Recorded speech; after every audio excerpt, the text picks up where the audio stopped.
Jesu Kristu ni Shanti Kumareni Udara Siksama Sudam Desanama.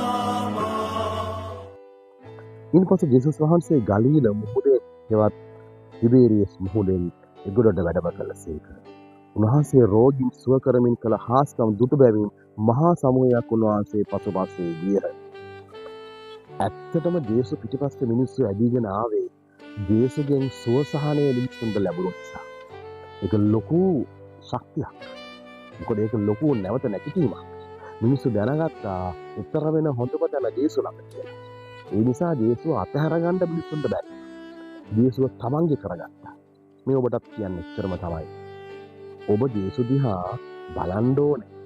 පින්තූරයක් දිහා බලන්න දෙන්න. ඔබ ජේසුස් දිහා බලන්න නෙමෙයි ඕනේ.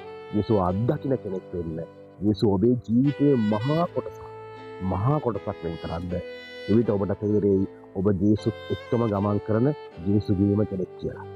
ඔබ ජේසුස්